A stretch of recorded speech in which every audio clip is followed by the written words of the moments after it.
वागीषाद्य सुमनसः सर्वार्थनाम उपक्रमे यन्नत्वा कृतकृत्यस्यो तन्नमामि गजाननं दोर्भिर्युक्ता चतुर्भिः स्फटिकमणिमयीमक्षमाला दधाना हस्तेनैकेन पद्मं सितमपि च शुकं पुस्तकं चापरेण भासा कुन्देन्दुशङ्खस्फटिकमणिनिभा भासमाना समाना सा मे वाग्देवतेयं निवसतु वदने सर्वदा सुप्रसन्ना कूजन्तं राम रामेति मधुरं मधुराक्षरम् आरुह्य कविताशाखां वन्दे वाल्मीकिकोकिलम् आपदामपहर्तारं दातारं सर्वसम्पदां लोकाभिरामं श्रीरामं भूयो भूयो नमाम्यहम् यत्र यत्र रघुनाथकीर्तनं तत्र तत्र कृतमस्तकाञ्जलिं बाष्पवारि परिपूर्णलोचनं मारुतिं नमत राक्षसान्तकम् असाध्यसाधकस्वामिन् असाध्यं तव किं वद रामदूतकृपासिन्धो मत्कार्यसाधय प्रभो ॐ स्थापकाय च धर्मस्य सर्वधर्मस्वरूपिणे अवतारवरिष्ठाय रामकृष्णाय ते नमः जानकीं राधिकां रूपधारिणीं सर्वमङ्गलां चिन्मयीं वरदां नित्यां शारदां मोक्षदायिनीम्। শ্রীরামের অনুধ্যান বাল্মীকি রামায়ণ কথার আজ ৮৭তম পাঠ ও আলোচনা। আমরা কচ্চিৎ সর্গের একদম শেষ প্রান্তে এসেছি, আলোচনার একেবারে শেষ অংশ। শ্রীরাম রাজধর্ম সম্পর্কে বলার পরে তিনি উপসংহার করছেন।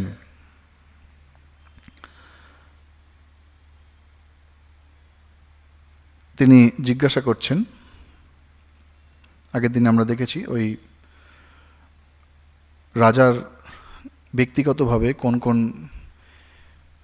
দোষ থাকতে পারে, কি করা উচিত কি করা উচিত নয়, এইসব বলার পরে তিনি জিজ্ঞাসা করছেন যে তুমি শাস্ত্র মেনে কর্তব্য করছো কিনা, বা তোমার যে সমস্ত যজ্ঞ আদি বৈদিক কর্ম সেগুলি সফল হচ্ছে কিনা, তোমার স্ত্রী তোমার সহধর্মিণী কিনা। অর্থাৎ রাজার রাজ কার্য পরিচালনার ক্ষেত্রে স্ত্রীর ভূমিকা অত্যন্ত গুরুত্বপূর্ণ। সহধর্মিণী মানে অর্থ কী তার আমরা আগে আলোচনা করেছি, যে সহধর্মিণী মানে পতির ধর্মে যিনি সঙ্গিনী তিনি হচ্ছেন সহধর্মিণী। তো তিনি তোমার সহায়ক কিনা। আর শাস্ত্রজ্ঞান কর্মে রূপান্তরিত হচ্ছে কিনা। কচ্চিত্তে সফলম শ্রুতম, শ্রুত মানে হচ্ছে শ্রুতি অর্থাৎ শাস্ত্র, বৈদিক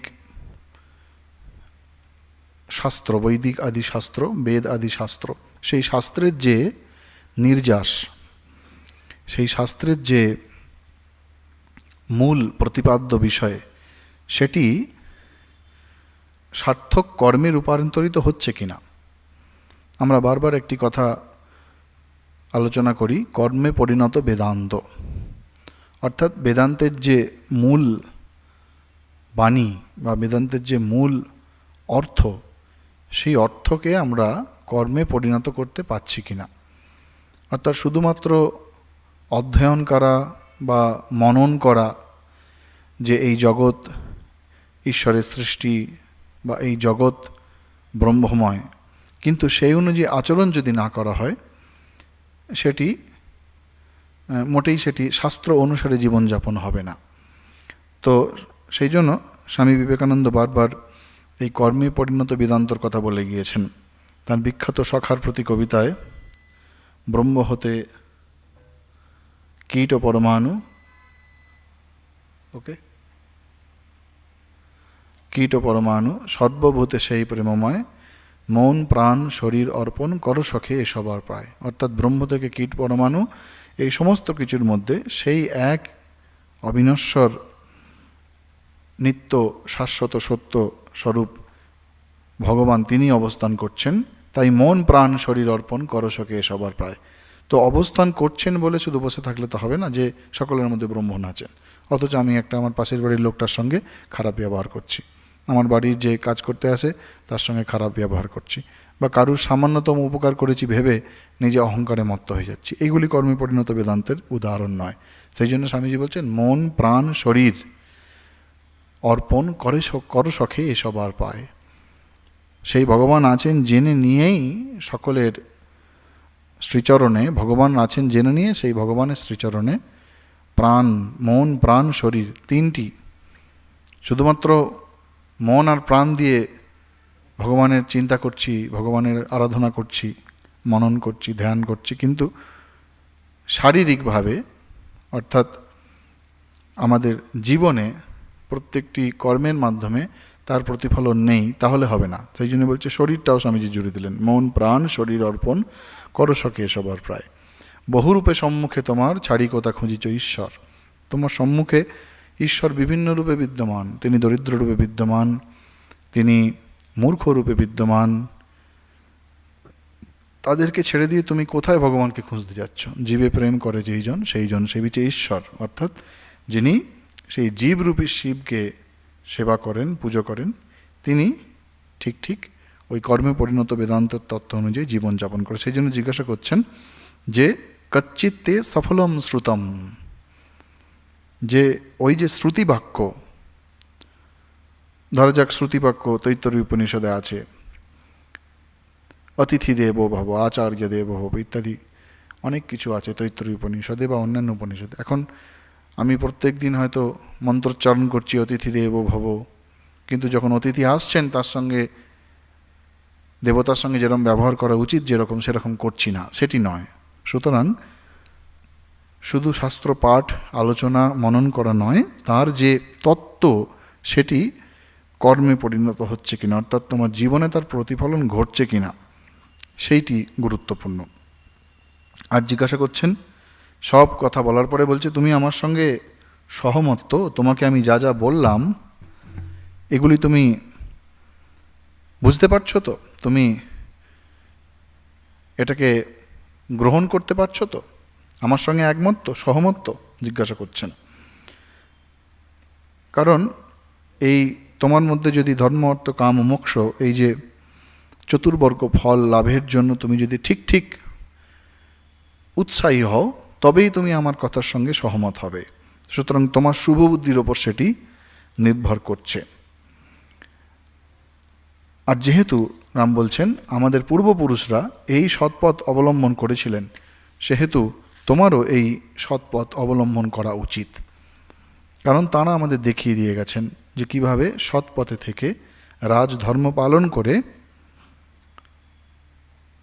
স্বর্গে গমন করা যায়, তারা আমরা জন্মে জন্মে দেখিয়ে দিয়ে গেছেন। সুতরাং সেই পথ অনুসরণ করা তোমারও কর্তব্য। কোনো মতেই তোমার সেই পথ থেকে বিচ্যুত হওয়া উচিত নয়। বলছেন তুমি, আবার শেষের দিকে বলছেন তুমি, এটি খুব গুরুত্বপূর্ণ। সব বলার পরে আবার হঠাৎ করে জিজ্ঞাসা করছেন, সুস্বাদু অন্ন তুমি একাই ভোজন করো না তো?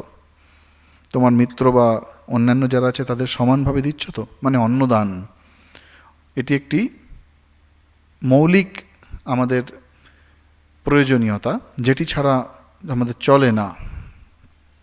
সুতরাং সেইটি করছো তো? হঠাৎ করে শেষের দিকে আবার জিজ্ঞাসা করছেন। এইভাবে সব এইগুলি পালন করলে রাজা তার রাজধর্ম পালনের মাধ্যমে তিনি স্বর্গে গমন করতে পারেন। এখন স্বর্গে গমন করা মানে মুক্তি নয়, আমরা আগে আমরা আলোচনা করেছি যে সেটি একটি আপাত উচ্চ লোক, আপাতভাবে উচ্চ লোক। কেন আমরা সেখানে যাই, আমাদের শুভকর্ম দ্বারা আমরা সেই বিভিন্ন রকম লোকে গমন করি, আবার সেই শুভকর্মের ফল শেষ হয়ে গেলে আবার আমাদের ফিরে আসতে হয়। কিন্তু যদি সেই লোকে যাওয়ার মতো অধিকারী অন্তত হই, সেটিও তো সমাজের পক্ষে সর্বাঙ্গীনভাবে অত্যন্ত সহায়ক। কারণ প্রত্যেকে যদি ধর্মপথে চলে, কালক্রমে বহু জন্ম পরেও তার মধ্যে বিবেক বৈরাগ্যের উদয় হবে এবং মুক্তির ইচ্ছা হবে।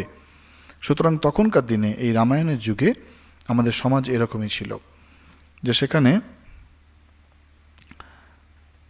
সকলের জীবন এত উন্নত ছিল যে সেই উন্নত জীবন যাপন করতে করতেই কালক্রমে তাদের জীবনে, তাদের মনের মধ্যে ত্যাগ, ভক্তি, বৈরাগ্যের উদয় হয়েছে এবং পরবর্তীকালে তারা সেই অনুযায়ী মুক্তির পথে এগিয়ে গেছেন। সুতরাং স্বর্গলোকে গমন করা এটি এখানে রূপক অর্থে বলা হচ্ছে, যে অর্থাৎ উন্নত জীবন যাপন করা।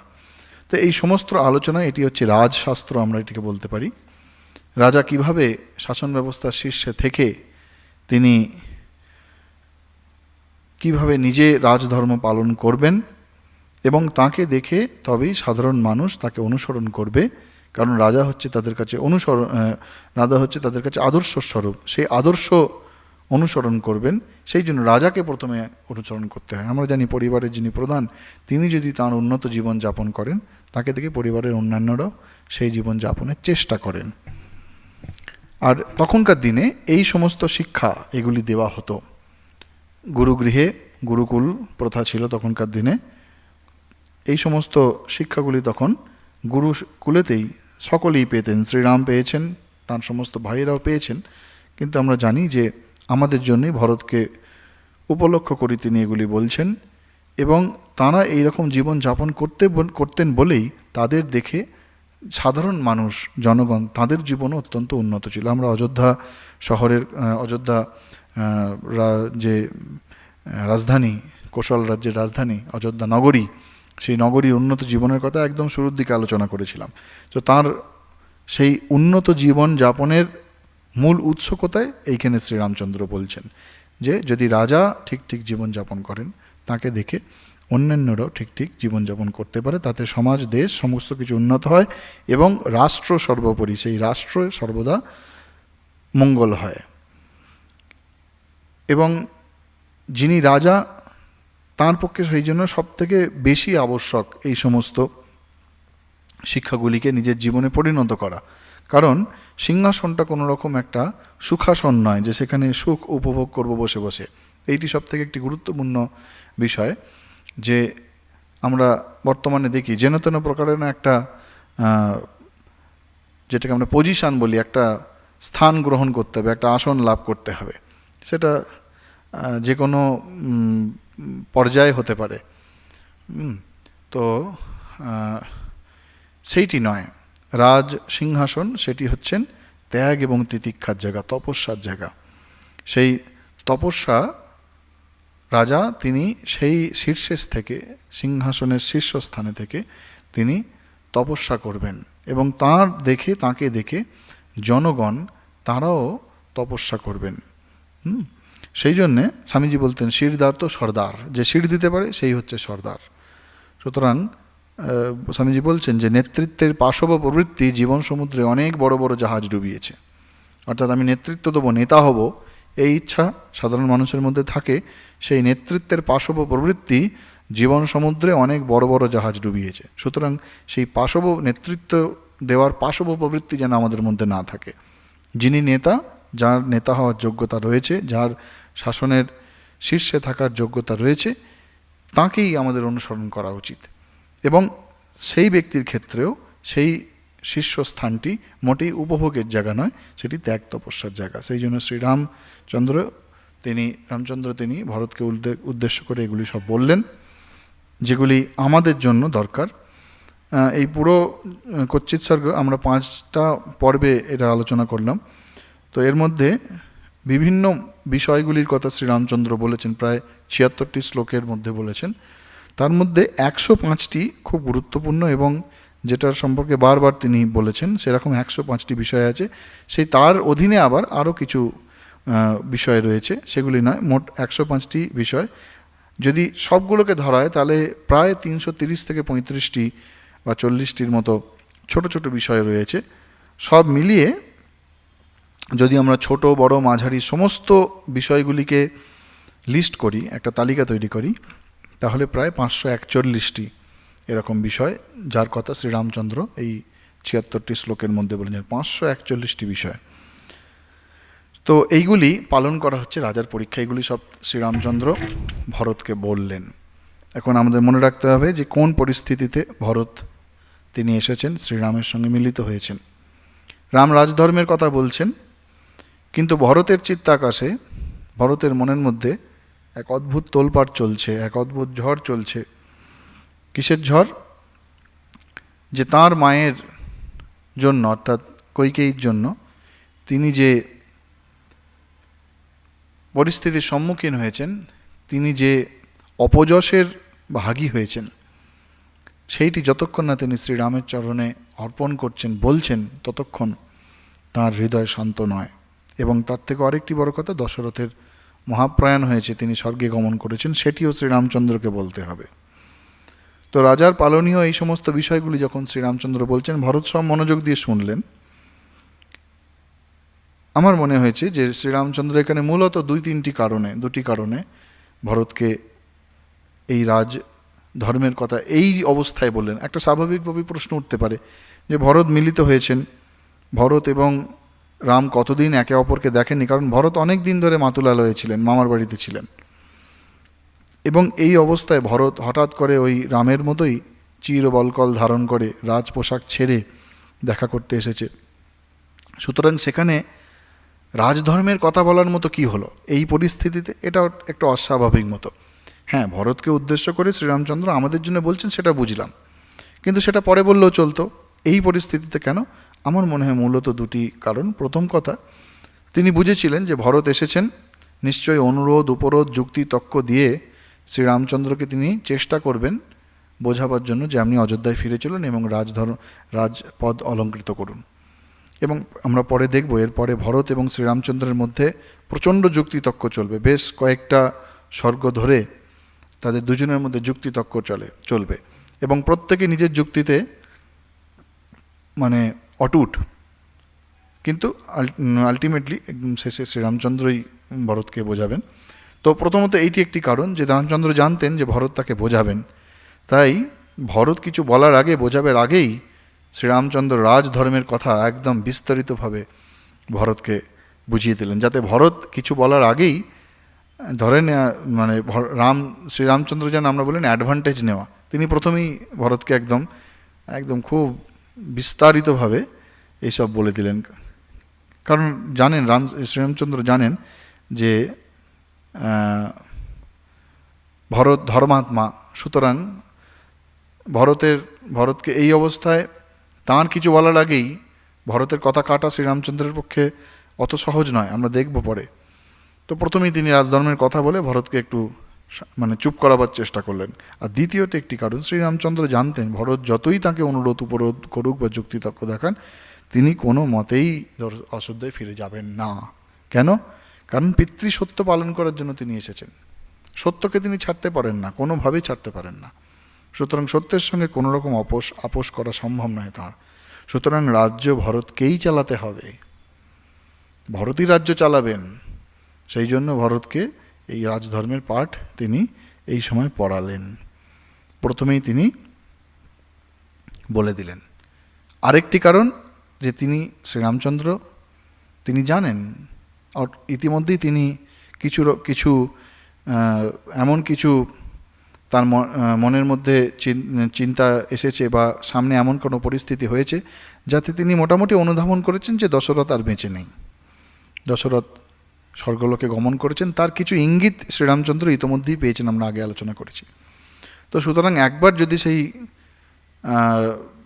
দশরথের মৃত্যু সংবাদ ভরত আগেই এসে দিয়ে দেয়, তারপরে সেই মুহূর্তে তো এই রাজধর্মের কথা বলাটা একেবারেই সম্ভব হবে না। সেটিও আরেকটি কারণ যে প্রথমেই তিনি ভরতের উদ্দেশ্য করে এই রাজধর্মের পাঠ তিনি পড়িয়ে দিলেন। ভরত সব শুনলেন, কিন্তু তার মনের মধ্যে সেই অপরাধ বোধ সেইটি যাচ্ছে না, অপরাধ বোধ অত্যন্ত রয়েছে। এখানে একটি জিনিস বলে রাখি যে এই গীতা প্রেসের যে রামায়ণ যে বই বাল্মীকি রামায়ণ, তাতে আগে আমরা যে কচ্ছিৎ স্বর্গ বলেছি ওটি 100তম স্বর্গ, তারপরে 101তম স্বর্গ বলে যেটিকে উল্লেখ করা রয়েছে সেটি 101তম নয়, 102তম যেটি সেটি হচ্ছে 101তম, 103তম যেটি সেটি হচ্ছে 102তম, আর 104তম যেটি সেটি হচ্ছে 103তম, আর যেটি 101 লেখা আছে সেটি হচ্ছে 104তম। তবে ঠিক সামঞ্জস্য হয়, না হলে একটু কনটেক্সটগুলো মেলে না। তো রামের এই সমস্ত কথা শুনে রামস্য বচনম শ্রুত্বা ভরতঃ প্রত্যুবাচ, রামের সব কথা তিনি শুনলেন মন দিয়ে। তিনি অত্যন্ত যাকে আমরা বলি অনুশাসন পরায়ণ, তিনি সবসময় অনুশাসন মেনে চলেন, বাধ্য, সেই জন্য তিনি চুপচাপ শুনলেন। কিন্তু তার মনের মধ্যে সেই ঝড় চলছে, সেই জন্য বলছেন কিং মে ধর্মাদ বিহীনস্য রাজধর্ম করিষ্যতি। বলছেন আমি কিং মে ধর্মাদ বিহীনস্য, আমি ইতোমধ্যেই ধর্মভ্রষ্ট হয়েছি। এখানে কোন ধর্মের কথা বলা হচ্ছে না, টিকাকার বলছেন ধর্মাৎ স্বকুলোচিত রীতে বিহীনস্য, অর্থাৎ কুলধর্ম থেকে আমি পতিত হয়েছি। আরেক টিকাকার বলছেন, গোবিন্দরাজ বলছেন ত্বৎ সেবারূপ মুখ্যধম ইতি, মুখ্য ধর্মাৎ ইতি, অর্থাৎ তার কুলধর্ম কি, কুলধর্ম অনুসারে পরের শ্লোকে বলছেন যে আমার তো রাজা হওয়ার কথা নয়, জ্যেষ্ঠপুত্রের রাজা হওয়ার কথা, সুতরাং আমি কুলধর্ম থেকে ভ্রষ্ট হয়েছি আমার মায়ের জন্য। আর ভাই হিসাবে আপনার মতো যাকে দাদা হিসাবে পেয়েছি, জ্যেষ্ঠ ভ্রাতা, তাঁর সেবা করাই হচ্ছে আমার মুখ্য ধর্ম। ত্বৎ সেবা রূপ মুখ্য ধর্মাৎ, তাঁর সেবা করাই হচ্ছে আমার মুখ্য ধর্ম, প্রধান ধর্ম। তো সেই ধর্ম থেকে ইতোমধ্যেই আমি পতিত হয়েছি। রাজধর্ম কিং রাজধর্ম করিষ্যতি, তাহলে আমি এই সময় রাজধর্ম শুনে কি করব? আমি আমার কুলধর্ম থেকে পতিত হয়েছি এবং ভ্রাতা হিসাবে জ্যেষ্ঠ ভ্রাতার প্রতি যে সেবা করা উচিত সেই ধর্ম থেকেও আমি পতিত হয়েছি। তাহলে এখন এই রাজধর্মের কথা বলে আমি কি করব? শুনে আমি কি করব? এখানে ধর্মের কথা বলছেন। এই ধর্ম কথাটি একটি কথা বলার মাধ্যমে তিনি শ্রীরামচন্দ্র এতক্ষণ ভরতকে উদ্দেশ্য করে যে সমস্ত রাজধর্মের কথা বললেন, ভরত পুরোপুরি থেকে নিজেকে আলাদা করে নিলেন যে না, আমি এই অবস্থায় কি করে আমি আপনার এই রাজধর্ম পালনের কথা আমি শুনি? আপনি যা বলছেন সব উচিত, আমি মেনে নিচ্ছি, কিন্তু আমি কি করে এগুলি পালন করব? আমি কি তার অধিকারী? আমি অধিকারী নয়। কেন অধিকারী নয়? বলছেন শাশ্বতোয়ম সদা ধর্ম স্থিতোস্মা সুনরর্ষভ জ্যেষ্ঠে পুত্রে স্থিতে রাজা ন কনীয়ান ভবেন নৃপঃ।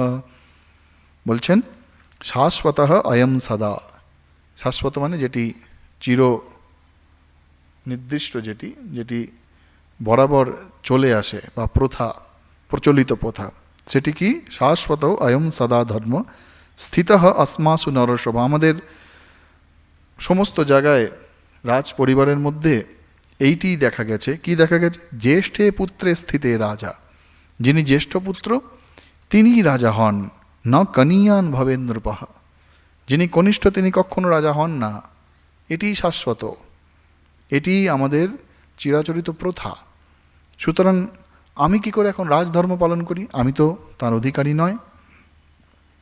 সসমৃদ্ধ্যাম ময়া সার্ধম অযোধ্যাম গচ্ছ রাঘব অভিষেচয় চাত্মানম কুলস্যাস্য ভবায় নঃ। সুতরাং বলছেন অতএব হে রঘুনন্দন, অভিষেচয় চ আত্মানম, আপনি ওই অভিষেকের যে সমস্ত দ্রব্য ছেড়ে রেখে চলে এসেছেন, চলুন অযোধ্যায় যান। সার্ধম অযোধ্যাম গচ্ছ রাঘব, অযোধ্যায় আপনাকে ফিরে যেতে হবে, গিয়ে সেই অভিষেকের দ্রব্য সমস্ত গ্রহণ করে আপনাকে রাজপথ অলঙ্কৃত করতে হবে এবং তাতেই আত্মানম কুলস্য অস্য ভবায় নঃ, আমাদের নিজের এবং আমাদের বংশের তথা কুলের অর্থাৎ দেশের, রাষ্ট্রের সকলের অভ্যুদয়, সকলের মঙ্গল হবে। তাতেই মঙ্গল হবে। কিসে মঙ্গল হবে? কারণ আপনি যদি রাজপথ অলঙ্কৃত করেন, আমি ওটার অধিকারী নয়। কেন আপনি অলঙ্কৃত করলে হবে? অপূর্ব কথা বলছেন ভরত এখানে, খুব গুরুত্বপূর্ণ একটি শ্লোক। রাজানম মানুষম প্রাহুর দেবত্বে সম্মতো মম यस्य ধর্মার্থ সহিতম বৃত্তমাহুর মানুষম। খুব গুরুত্বপূর্ণ শ্লোক। বলছেন রাজানম মানুষম প্রাহুঃ, মানুষ মিন্স সাধারণ মানুষ, সাধারণ মানুষ যারা, তারা রাজাকে মানুষ মনে করে। রাজানম মানুষম প্রাহুঃ, সাধারণ লোকে রাজাকে মানুষ মনে করে।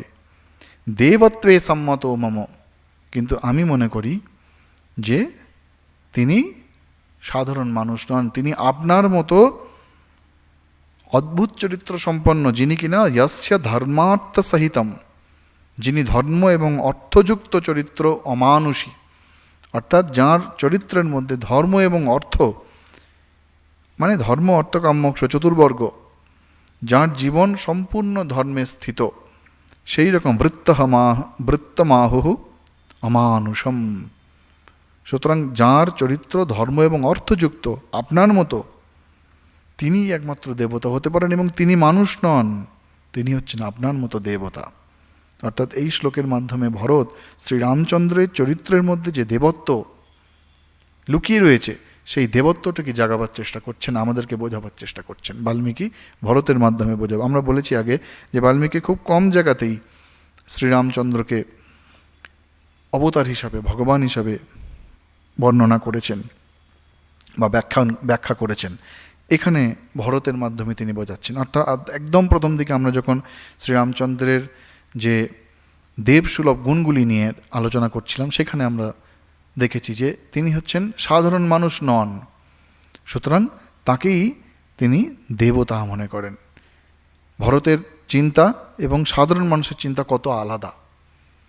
আমরা বারবার যখন একটা জিনিস আলোচনা করি যে রামের ঠিক ঠিক গুণগ্রাহী বা রামের শ্রীরামচন্দ্রকে ঠিক ঠিক চেনার দিক দিয়ে ভরত কিন্তু সকল ভাইদের থেকে আগে।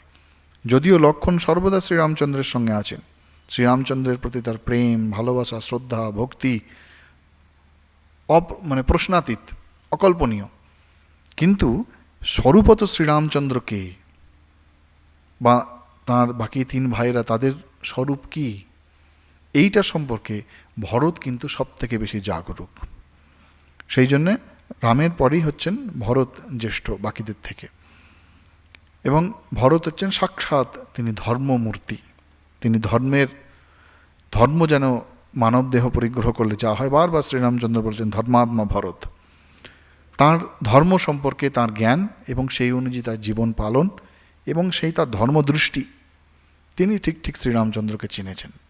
তাই জন্য বলছেন অমানুষম, তিনি মানুষ নন, তিনি মানুষ নন, তিনি সাধারণ মানুষ হতেই পারেন না। এবং এই একটি কথার মাধ্যমে আরেকটি দিক তিনি তুলে ধরলেন ভরত, যে যিনি রাজা হবেন, যিনি শাসনের ঊর্ধ্বে বসবেন, যিনি শাসনভার চালাবেন, তিনি কখনো সাধারণ মানুষের মতো তার আচার আচরণ, চিন্তা ভাবনা হওয়া উচিত নয়, তার থেকে ঊর্ধ্বে হওয়া উচিত। ওই জন্য আমরা বলি, যখন যে কোনো দেশে, আমাদের দেশে তো বটেই, আজকের দিনে যখন নির্বাচনের মাধ্যমে দেশের প্রধানমন্ত্রী বা যে বিভিন্ন রাজ্যের মুখ্যমন্ত্রী ইত্যাদি নির্বাচন হয়, যতক্ষণ নির্বাচন চলছেন ততক্ষণ তারা রাজনৈতিক প্রতিদ্বন্দ্বী, কিন্তু যে মুহূর্তে কোনো এক ব্যক্তি তিনি নির্বাচনে জিতে সেই দেশের বা রাজ্যের শাসন ব্যবস্থার শীর্ষে বসলেন, তখন থেকে কিন্তু তার দৃষ্টি হতে হবে ধর্মদৃষ্টি। আর সেই ধর্মদৃষ্টি কি না, সকলে আমার প্রজা, সকলে আমার দেশবাসী। সুতরাং তাদের মধ্যে কোনো ভেদাভেদ জ্ঞান করা চলবে না, যে যারা আমাকে চেয়েছে রাজা করতে তাদেরই শুধুমাত্র করব, বাকি যারা আমার বিরোধিতা করেছে তাদেরকে আমি দেখব না। না, এটি হবে না, এটি হয়নি। এটি পুরাতন ভারতবর্ষে, এটি আমাদের যে প্রাচীন ভারতবর্ষে, সেখানে কখনো হয়নি। যেখানে আজকে আমরা অনেক কথা বলি না, যে তখন রাজতন্ত্র ছিল, এখন প্রজাতন্ত্র। আমরা এই কথাটা বারবার বলি যে রাজতন্ত্রে কত মানুষের উপর অত্যাচার হয়েছে। হ্যাঁ, অনেক রাজা তারা অত্যাচার করেছেন, কিন্তু তারা ইতিহাসের পাতায় তারা তলিয়ে গিয়েছেন। কিন্তু আমাদের দেশে কত বিখ্যাত রাজা, একদম এই শ্রীরামচন্দ্রের বংশধর থেকে শুরু করে যতদিন আমাদের পুরাতন ভারতবর্ষে রাজধর্ম ছিল, সেখানে আমরা দেখি যে যিনি রাজা, তিনি সমস্ত রকম ব্যক্তিগত পছন্দ অপছন্দ, ভালো মন্দ সমস্ত কিছুর ঊর্ধ্বে উঠে সাধারণ মানুষের ওপর, সাধারণ মানুষের মনের উপর শাসন করেছেন। এরকম বহু রাজপুরুষের কথা আমাদের ইতিহাসে রয়েছে। যদিও তাদের রাজ পরম্পরা ছিল যে রাজার ছেলেই রাজা হবে, তার রাজা হওয়ার জন্য সাধারণ মানুষের কোনো সমর্থনের দরকার নেই, যেটার দরকার আজকের দিনে রয়েছে। বাধ্যবাধকতা রয়েছে, কারণ সাধারণ মানুষ সমর্থন না করলে আমি শাসনের শীর্ষে বসতে পারবো না। তখনকার দিনে সেটা ছিল না, রাজার পুত্রই রাজা হবেন, কিন্তু তাদের জীবন অমানুষী ছিল। সুতরাং ভরতী একটি কথা বলার মাধ্যমে একদিকে শ্রীরামের দেবত্ব, আর অপরদিকে রাজা হতে গেলে, শাসন করতে গেলে ওই শিরদার তো সর্দার স্বামীজির কথা, তাকে সমস্ত রকম পছন্দ অপছন্দ তার ঊর্ধ্বে উঠে ওই পদটিকে ত্যাগ এবং তপস্যার মাধ্যম হিসাবে দেখতে হবে। যে কথা শ্রীরামচন্দ্র ওই চিৎসর্গের শেষের দিকে বলছেন যে যিনি রাজা হবেন তার মধ্যে তপস্যা এবং ত্যাগ এই দুটি থাকা উচিত, তবেই সে রাজা হওয়ার উপযোগী। সেই কথাটি ভরত বলছেন, এই ত্যাগ তপস্যা অর্থাৎ তার ধর্ম অর্থ তথা ধর্মজ্ঞ, তার ধর্মশাস্ত্র অনুসারী তার জীবন হতে হবে। এবং সেটি একমাত্র তিনি বলছেন যে আপনার মতো যিনি সাধারণ নন, যিনি অসাধারণ অমানুষীম, তাঁরই একমাত্র রাজা হওয়া উচিত। আমার মধ্যে তো সেসব গুণ নেই, আমি কি করে রাজা হব? সুতরাং আমি রাজধর্মের কথা এখন শুনেই বা কী করব? অর্থাৎ ভরত কিন্তু শ্রীরামচন্দ্র যে কথা ভেবে রাজধর্মের আলোচনার অবতারণা করেছিলেন, যে প্রথমেই ভরতকে রাজধর্মের কথা বলে তাকে যে ভবিষ্যতে রাজা চালাতে হবে সেই সমস্ত চিন্তা করে রামচন্দ্র যে রাজধর্মের কথা অবতারণা করলেন, ভরত সব শুনে কিন্তু আপনি যা বলেছেন আমি সব একমত, কিন্তু আমি এগুলি পালন করব কেন এই মুহূর্তে? আপনি থাকতে আমি রাজা কেন? আপনি থাকতে আমার পক্ষে রাজা হওয়া সম্ভব নয়। সুতরাং আমার এসব রাজধর্মে কী কাজ? আমি আমার নিজের ধর্ম পালন করতে পারছি না, আমি পুত্ররূপে আমার নিজে যা করা উচিত করতে পারছি না, ভ্রাতারূপে যা করা উচিত করতে পারছি না। সুতরাং আমি এইসব শুনে কি করব? ভরত কিন্তু ইতোমধ্যেই যুক্তিতর্ক দেওয়া শুরু করেছেন, এবং ভরত ভালোভাবেই জানেন যে এইটুকু যুক্তি দিয়ে শ্রীরামকে বোঝানো যাবে না। সেই জন্য ভরতের পর রাজার মৃত্যু সংবাদ দিলেন।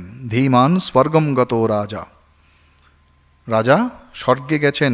তিনি তার সমস্ত দায়িত্ব পালন করে, আমি যখন মামার বাড়িতে ছিলাম বলছেন ভরত, তখন তিনি স্বর্গে গেছেন।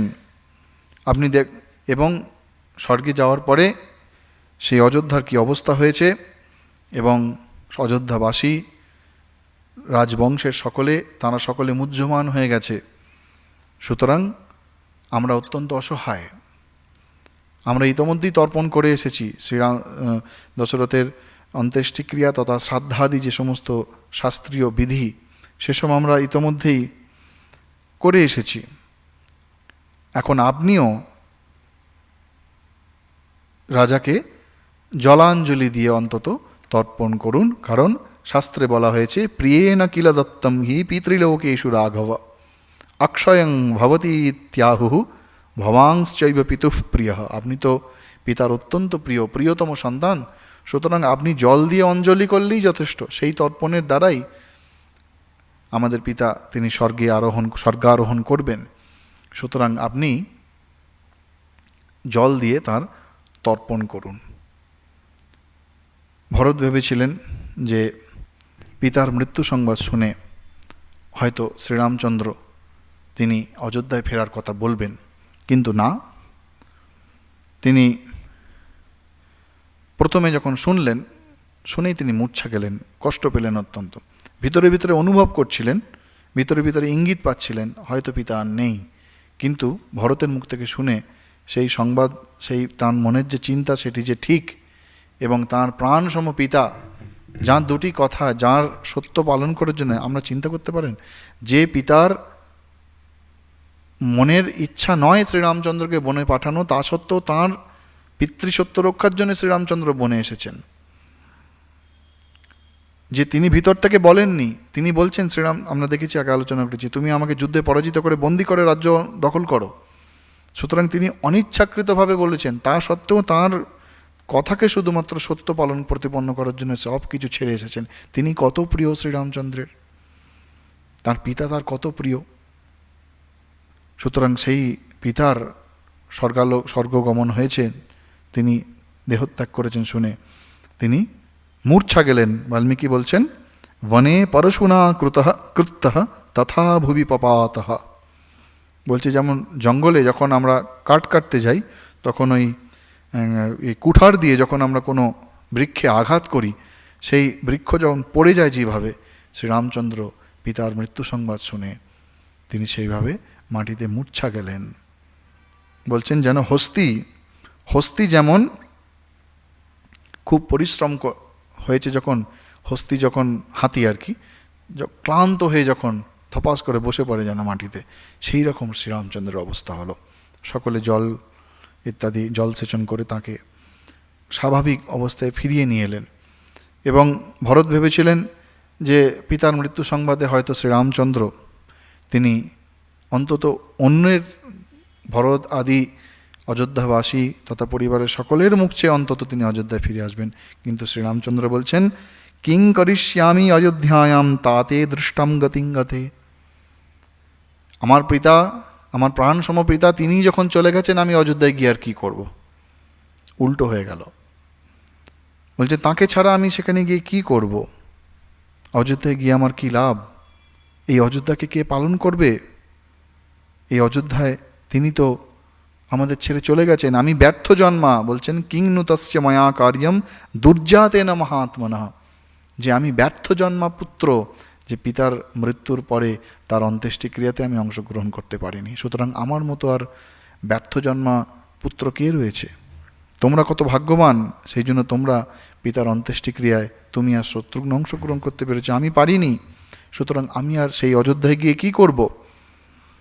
আর বলছেন যে দশরথহীন এই অযোধ্যা, সেখানে বহু নায়ক, নিষ্প্রধানম অনেকাগ্রাম নরেন্দ্রেণ বিনা কৃতাম। যখন যে কোনো রাজ্য বা রাষ্ট্রের রাজা তিনি যখন চলে যান, তাঁর অবর্তমানে যারা একটু দুষ্ট স্বভাব সম্পন্ন হয় তারা নিজেদেরকে রাজা মনে করেন। সুতরাং সেখানে এখন অনেক মানুষ নিজেদেরকে রাজা মনে করছে। এইরকম একটা পরিস্থিতির মধ্যে গিয়ে আমি গিয়ে কী করব? আর কে আমাকে উপদেশ দেবেন? তিনি আমার সব ছিলেন, তিনি আমাকে ছেড়ে চলে গেছেন। সুতরাং আমাকে সান্ত্বনা বাক্য কে শোনাবেন? বলে এইভাবে শ্রীরামচন্দ্র বিলাপ করতে লাগলেন।